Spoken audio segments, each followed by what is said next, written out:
Now, it was a painful set of local election results for Rishi Sunak and the Conservatives earlier this month, as their poor performance at the ballot box was even worse than party bosses had predicted as they tried to manage expectations before May the 4th.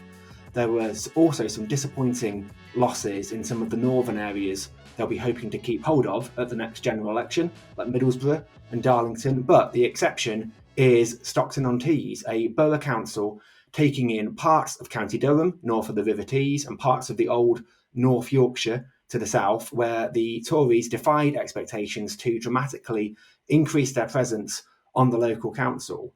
I wanted to get a sense of what's going on in Stockton and wider in Teesside. So let's talk now to one of the borough's two MPs, Matt Vickers, Conservative MP for Stockton South, also Deputy Chairman of the Conservative Party. Matt, welcome to the Northern Agenda podcast. Thank you very much. Glad to be aboard.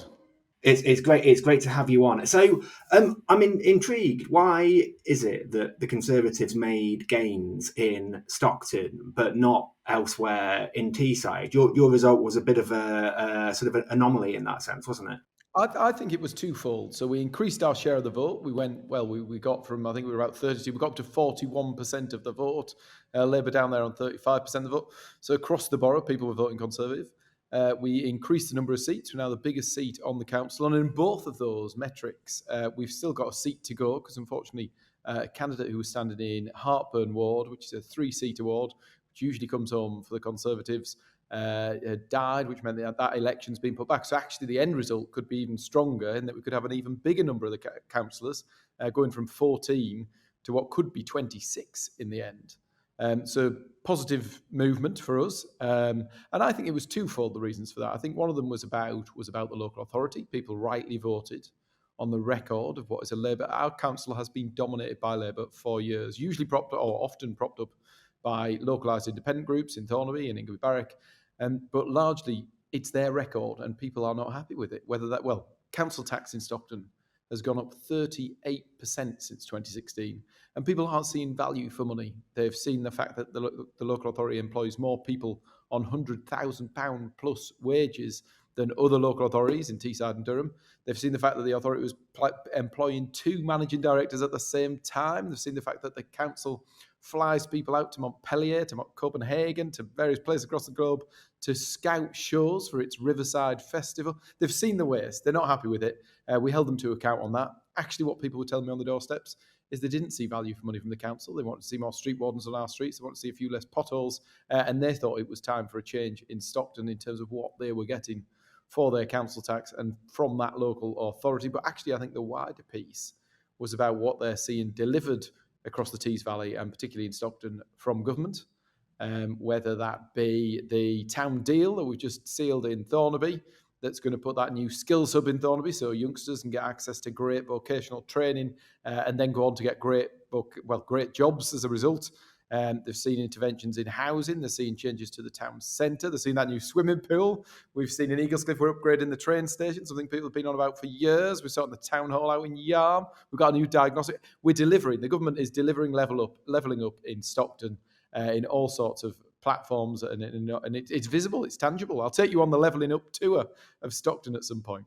I would like to do that. Now, Matt, I imagine if Labour were here, they might possibly take issue with some of what you've said, but we're recording this on a Thursday afternoon, and last night on Wednesday night, Labour, it would appear, actually retained their control, despite what the arguments you've been making of Stockton Council, thanks to the support of independent councillors. I think they got 29 votes for Labour to retain the leadership versus 21 for the Conservatives. So the gains you've been talking about obviously weren't quite enough for the Conservatives to fully kick Labour out of power. And I know one of the issues is that of the 23 Conservative councillors who were elected on May the 4th, one of them, Shaquille Houchen, isn't sitting as a Tory councillor. He's under investigation because of old Facebook posts which seem to refer to Israel and Zionist murderers, things like that. What's the current situation with that? And do you regret that this councillor was allowed to stand as a Conservative in the first place? Should that have happened? So I think what's happened. So this individual stood as a Conservative in the election. had previously stood for Labour, and I understand that there was some posts from Facebook or Twitter which are quite historic and actually date from before he stood as a Labour candidate twice, and before he stood as a Conservative candidate. I don't know the ins and outs of the posts. I don't know about some of there was question marks around the authenticity of them. There was question marks around what is and isn't said in them and the content of them. So I think the best way forwards is exactly what's happening, is having an independent investigation where somebody's going to look at the content, hear from him and hear from what's gone on, check the authenticity of the post, check what is said and where it is, and have a proper look at it in a way that doesn't happen generally on Twitter. And I think that's the best way forwards. I mean, given all that and the fact that councillors have voted to keep Labour in, I mean, do you think there's any prospect of? You talked about getting 3 new councillors in this extra by-election that's coming up later in the month. If you do get all 3 of those, would that trigger the Stockton Conservatives to have another go at trying for the leadership, or has that ship sailed now, do you think?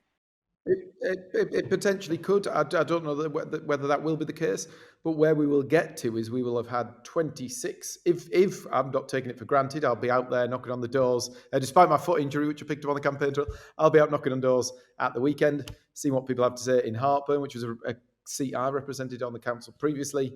And I think there's every chance that we could come back with having elected 26 councillors. Labour only elected 22. I think there are lots of question marks around the independence of some of these independent groups.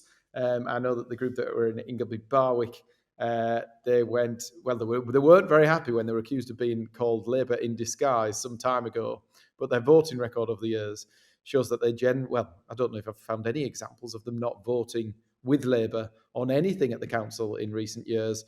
Labour knew they couldn't get elected there. And some people would argue that those people stand as proxies for Labour, and that people buy into them because they think they're local and independent, and that this move indicates they're less than independent. So that remains to be seen.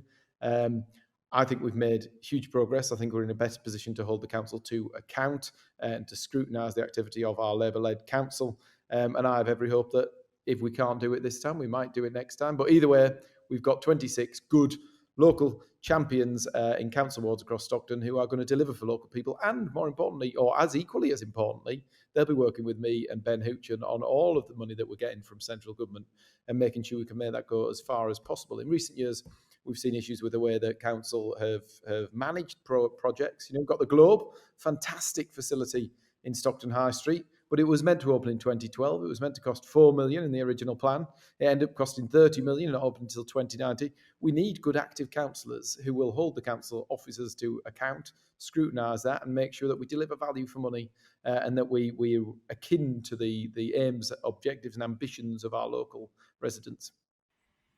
Now, you mentioned Ben Houchen, and so let's widen the scope a little bit to Teesside as a whole. So probably the biggest political story at the moment in your part of the world, the one that's getting the most attention anyway, is what's going on at Teesworks, this big regeneration project on the old steelworks at Redcar, which I'm sure is something your constituents in Stockton South are very interested in and aware of. You'll know, of course, of the allegations of cronyism and even corruption that have been made in relation to how the site is run and the involvement of 2 local developers. That's now going to be investigated. It emerged this week. Teesworks is obviously the UK's biggest free port, so obviously the government has a lot riding on its success. And with that being the case, regardless of the rights and wrongs of the accusations themselves, is it right that Michael Gove, the Levelling Up secretary, can appoint the panel who investigates this matter and not leave it to an independent sort of watchdog body like the National Audit Office? Because that's the concern that's been raised. So I think you've got to actually look at the thing in the round to get the sort of full concept. The reality is there were huge liabilities on that site. The site was costing £20 million a year. That's where we were. The site was valued at minus £482, costing £1 a second to the taxpayer. It was owned by 3 Thai banks. We got to a situation where we brought it forward. It was always reliant on private money to be able to develop something, given the scale of the liabilities and the costs involved.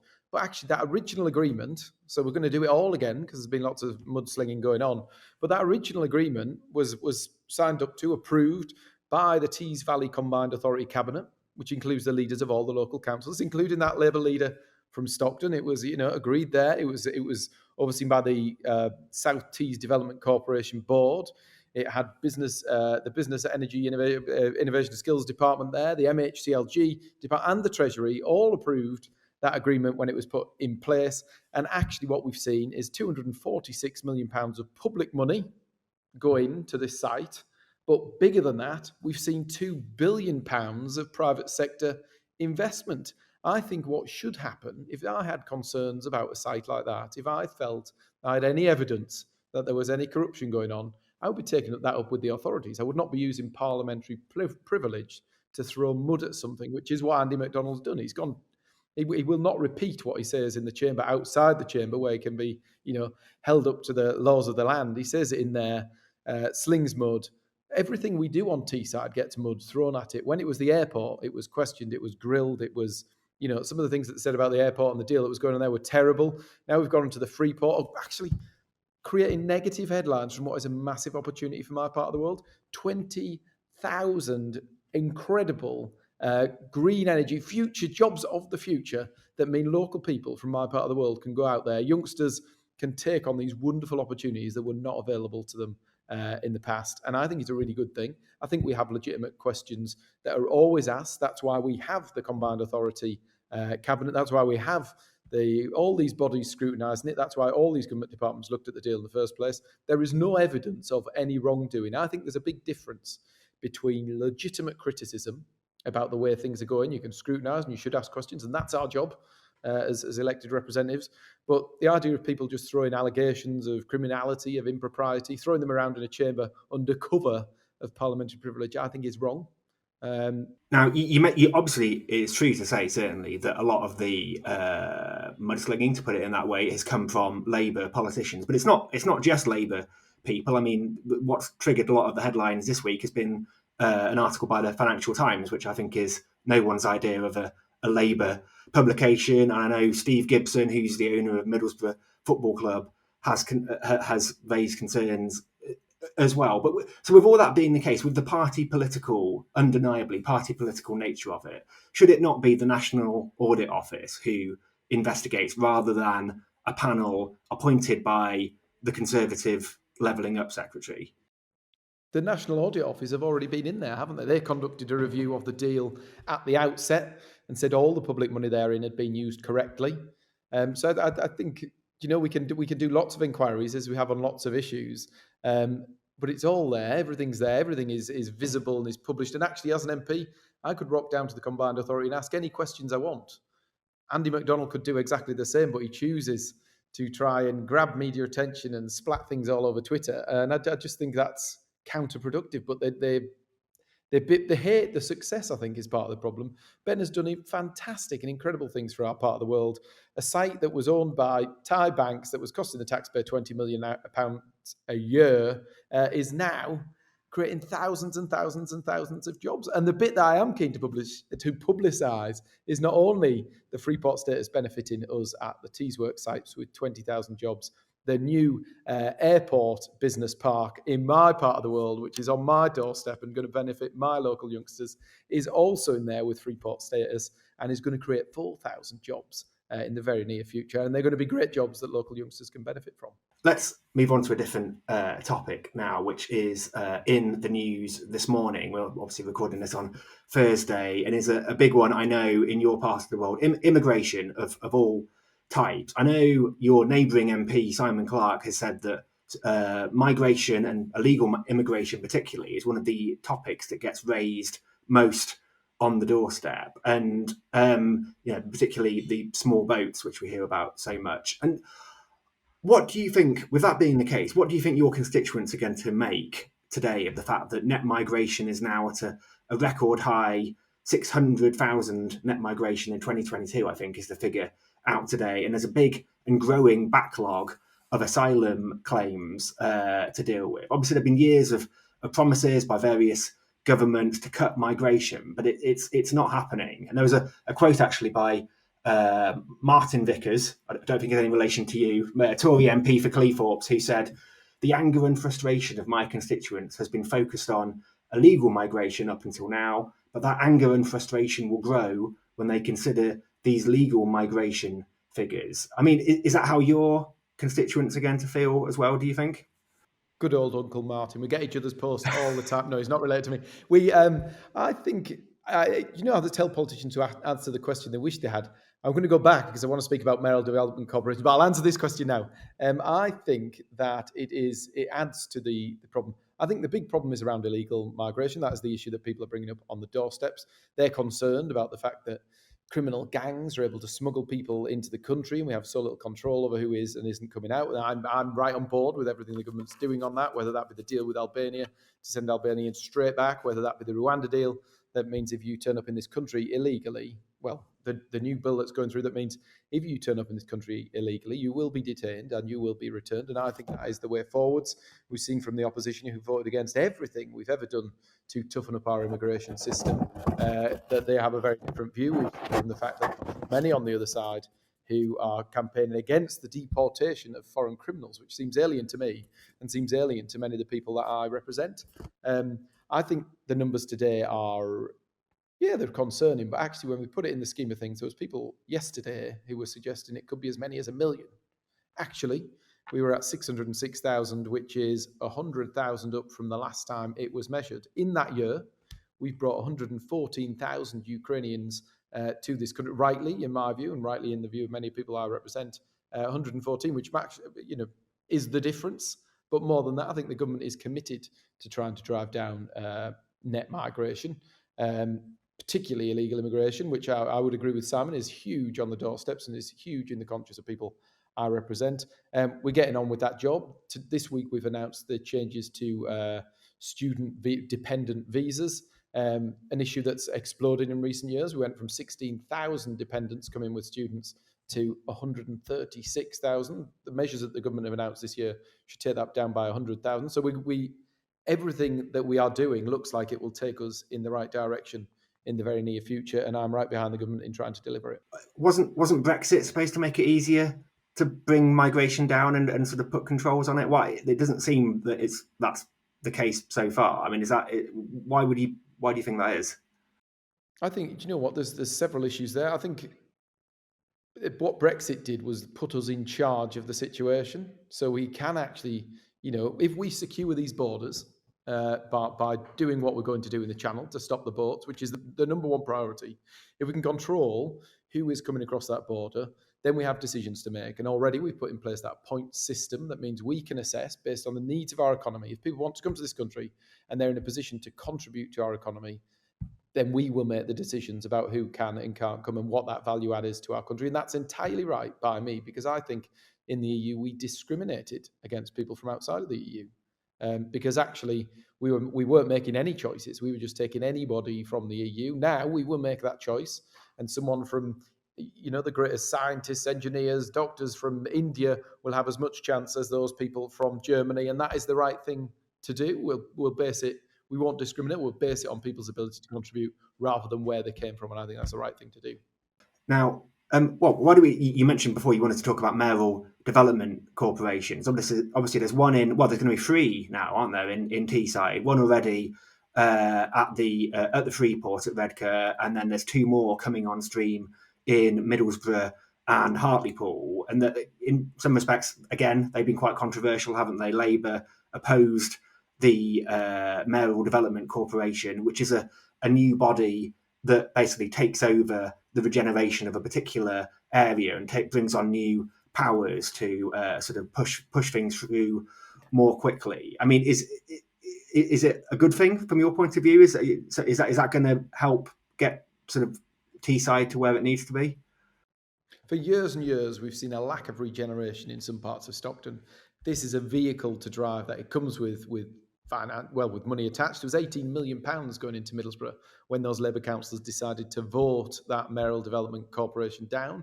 I think one of the big problems we've got, one of the reasons that it's so frustrating actually that Labour will carry the helm in Stockton is that we don't even get around the table on some of these issues. So as an MP, I think that it is on all of us, whether you're the mayor, whether you're a councillor, whether you're an MP, to work cross-party with other partners to try and deliver for our community. So as an MP, I write out to all of the councillors of all parties and none, invite them to speak with me, meet with me about the issues affecting them in their area. And that's been taken up by lots of councillors from, I've sat down with Labour councillors, sat down with Liberal Democrats, I've sat down with real independents. There's a few of these independent groups that just aren't into that, like the Ingleby Barrett crowd, who just will not engage, will not have any sort of discussion. But actually that affects the council as a council with a Labour leader. We haven't even had the discussion about a mayoral development corporation in Stockton because our Labour leaders lobbied against, even an enterprise zone, which would allow us to keep some of the business rate revenues that were generated, would allow us to take a more ambitious approach with some of the planning that could mean we could develop our site quicker, attract some private sector investment and create some great jobs. We can't even get to the table because people put party politics before the interests of local people. I find it deeply, deeply frustrating, and I think it's representative of what's gone on at Teesworks and in so many places in Teesside, where for years we've been let down. We finally got some energy involved, we've got some capital involved, and we can do things. And the Labour Party locally seem to be doing everything they can to hold that back. I know the argument that's been raised against MDCs is that they are, I think they've been described as a power grab, haven't they? In that they hand the ability to control regeneration from local councillors in, for example, Middlesbrough, to a mayoral development corporation, which perhaps doesn't have the same level of scrutiny applied to it as a council. I mean, do you buy that argument? There are representatives of the council on the Mayoral Development Corporation. There is an avenue by which, but it's more nimble, it's got expertise, it can move faster, it's got capital, it can get things done. Do you know what? Stockton Council's had 56 councillors on it for years. It doesn't get very far on many of the projects. And what we see, because it's such a big, unwieldy body, is we see projects like the Globe that go over by, £26 million over budget, and, a decade down the line, we still wait for it to open. I think actually this body would have the expertise, would be nimble enough, would be active enough to deliver, and it comes with the capital to make the difference. So I think, whatever arguments, I'm sure that the Labour Party would find an argument against everything. They found the arguments against the airport, they find them against the Freeport, they find them against the Mayoral Development Corporation. Actually, we want to get on, get things done, create those jobs that Ben is managing to create in Teesside, and more power to his elbow from my perspective. So if the Conservatives were in power in Stockton, you'd be pushing for a mayoral development corporation in the borough, would you? What we would definitely be doing that the Labour Party aren't doing is we will be getting around the table, we'll be having those conversations and seeing what's in it for us. And at the moment, there is a bit of a roadblock there. If those independent groups weren't propping up Labour, then we'd be getting on, we'd have that conversation. I've already got agreements from ministers that they will be happy to get around the table and see what could be done in Stockton to drive more jobs, more investment, and more opportunities for people in my part of the world. Now, the final question, Matt. Your seat isn't a classic red wall so-called seat, in that it's gone between Labour and the Conservatives in recent years before you took it in 2019. But you've got a 5,000 vote majority to defend at the next election. And I think the accepted wisdom at the last general election is that what won the Conservative seats across the north was a combination of Boris Johnson, Jeremy Corbyn, and Brexit. Now, two of those factors aren't in play anymore. I guess the third one is for some people a matter of dispute. What does that, when you're trying to win back the confidence of those Stockton South voters, what does that leave you with in terms of what arguments you're putting forward for why they should go back to the Conservatives again next year? So every day when I wake up in this job with this fantastic opportunity that's been given to me to make a difference, I try to not think about what I'm doing to get votes, but try to think about what I'm using the time to deliver. And I actually think the two probably come hand in hand. And if we can deliver that levelling up, if we can create more opportunities in my part of the world, then that is exactly what will decide where people vote and how they vote, in my view. And that's what we've gone with. I think there's huge differences in Stockton now that have been delivered and are being delivered. We talked about the town deal in Thornaby and the difference that's making, whether that be that new skills hub that's going to create opportunities for youngsters, whether it be the changes to housing in North Thornaby, whether it be the new cycle lanes, the new swimming pool that's come in. We're getting rid of... Have you been to Thornaby? Wonderful place. It's on my list. It's on my list of places right, to go. I'll take you. I'll show you what we're doing there. But we've got what has been an empty office building for about a decade in the town centre is now becoming a local swimming pool because that's what people told me wanted on the survey. We've got a horrible building called the Golden Eagle that's been there for way too long. It was built in in yesteryear and is a knackered old hotel. And we've got the money now to be able to get rid of it, sort it out, replace it. My Labour council's dragging its heels a little bit in taking legal action against the owner and getting the thing under route. So that's probably the biggest frustration actually about the council, in that if we'd had a Conservative leadership in the council, we might have been able to deal with that quicker. We've got a levelling up bid of 20 million that's gone in, that's sorting out the town hall in Yarm, another beautiful part of my constituency. We've got things going on at Preston Park. You must have been at Preston Park. Everyone's been at Preston Park. Yes. Yeah. So Preston Park, we've got that knackered Avery that looks dreadful. We were also going to use that money to celebrate our railway heritage, which is much undervalued by many people in Stockton. But we were the home of the first public passenger railway, and with this money, we're going to put a tribute to that. We're going to celebrate the fact and make sure that when people come to Stockton, they know all about that. We've got our new diagnostic hospital going in Stockton Town Centre. 104,000 people every year are going to be able to go in there and get life-saving tests, checks and scans. This is like unprecedented in terms of, in decades, we've never had this investment in our part of the world. And we've got it now. But that all comes on the back of, we've got future high streets funding going into Stockton. We've got Eaglescliff Station getting upgraded, something people have campaigned about for decades, as well as more police on our streets, as well as more doctors and nurses in our hospital, as well as those fantastic job opportunities at the Freeport and those treasury jobs that are coming to Darlington. That means local youngsters in my part of the world who used to have to move to London to become senior civil servants and take on some of these incredible jobs. Actually, they can just get on a bus and go to Darlington. It's fantastic. With the various funds that you're talking about, the Future High Street, the Towns Fund, the Levelling Up Fund, there's a school of thought that those the types of projects that those funds pay for are the kind of things that pre-austerity local councils like Stockton could have paid for themselves, but now they have 50%, like 30% of the resources that they used to have, and so the government is really is getting local councils to bid against each other for these relatively small pots of money. Although I realise for local areas they're big, and then taking credit for the things that councils used to be able to do themselves when they had more money. So is that a fair criticism in your view? No, I don't think so. Well, it's not happened in Teesside. We have been dominated by Labour for decades. That money was not being put to best use.